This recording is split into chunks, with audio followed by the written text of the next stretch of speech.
Reste dans cette détermination, j'ai noté. Résistez-lui avec une foi ferme. Paul exhorte dans l'Épître aux Romains que le péché ne règne donc pas dans votre corps mortel.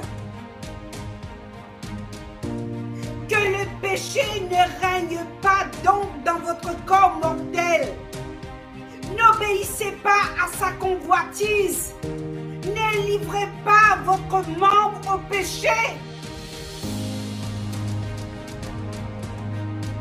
Ne livrez pas votre corps au péché.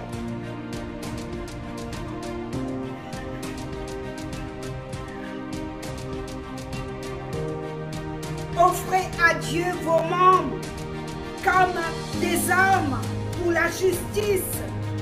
Le péché ne dominera pas sur vous, quand vous n'êtes pas sous la loi, bien-aimés, mais sous la grâce. Vous ne savez pas si vous livrez votre corps, si vous livrez votre cœur, si vous livrez votre pensée à la jalousie, à la convoitise, votre visage va changer. Et vous allez pécher. Impossible de retrouver le chemin de la lumière parce que tu deviens esclave. Un esclave va obéir à son maître. Et c'est pourquoi la colère est devenue ton maître. La jalousie est devenue ton maître. L'esclave.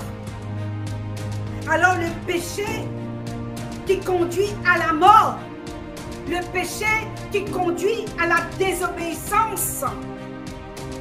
Le péché, la désobéissance va te faire créer une doctrine. Ça va devenir ta doctrine.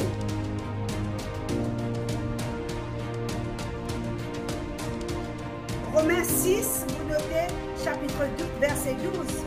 Mais grâce à Dieu, après avoir été esclave du péché, vous avez obéi de cœur à régler.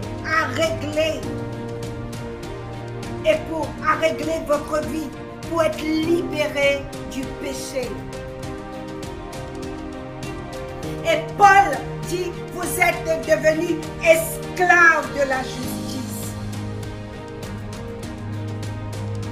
Alors, la Bible nous dit dans Genèse chapitre 4, cependant Caïn adressait la parole à son frère Abel. Abel, comme il était dans le champ, Caïn se dressa contre son frère, Abel le tua. L'Éternel dit à Caïn, où est ton frère Abel? Il répondit, je ne sais pas. Il a déjà dissimulé son corps. Et il rajoute encore, suis-je le gardien de mon frère, moi?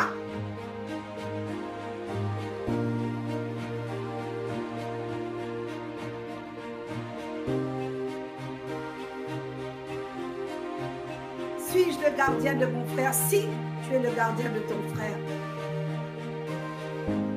Si.